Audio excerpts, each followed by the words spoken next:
रायगड़ा जिला गुणुपुर सहर परिक्रमा करिछि अर्पण रथ। स्थानीय जगन्नाथ मंदिर आज्ञामाल अणाଯାଇ ଏହି ରଥର शुभारंभ ହୋଇଥିଲା। 10 ଓ 11 नंबर वार्डर पुराणा गुणुपुर मोतीलाल नगर अंचल बुली गुआ चाउल संग्रह कराଯାଇଥିଲା। मुख्य अतिथि भाव विधायक रघुनाथ गमांग, सम्मानित अतिथि भाव पौराध्यक्ष ममता गौड़, उपाध्यक्ष शिवप्रसाद गौड़ जोग देई शुभारंभ करथिले। पौर निर्वाही अधिकारी स्वस्तिक जमादार तदारक करथिले। सहकारी निर्वाही जंत्री विश्वनाथ सारका, काउंसिलर देवी आचार्य, बाबुला दास, भागीरथी विषयी, शांतनु रथ, शिवप्रसाद पाढ़ी, देवेंद्र सबर, ममता शतपथी, एम राधा, सबिता बाउरी, शांतनु रथ, निरु श्रीराम, डी प्रशांति, शांति बाउरी, सुलोचना प्रधान, रश्मिता पट्टनायक, बाबी सबर, रश्मि पात्र, ललिता सबर, चेपाली सरस्वती समेत युव बिजेडी नेता राम पंडा और समस्त पौर कर्मचारी उपस्थित थे। आज श्रीमंदिर परिक्रमा प्रकल्पर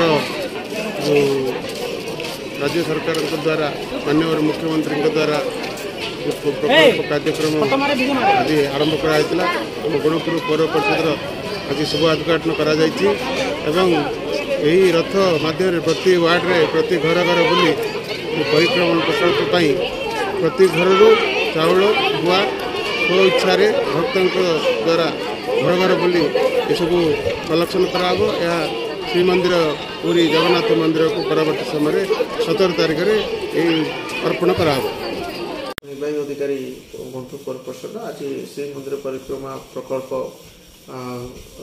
से 17 तारीख अच्छी सत्य आम गुणुपुर पौर परिषद एक रथ परिक्रमा रथ आम बुलाऊँ और गुणुपुर पौर परिषद समस्त वार्ड घर घर जाए सी चाउल और गुआ जो मैंने अर्पण करेंगे सेटा कलेक्शन करके आम पूरी पठर प्लानिंग कर।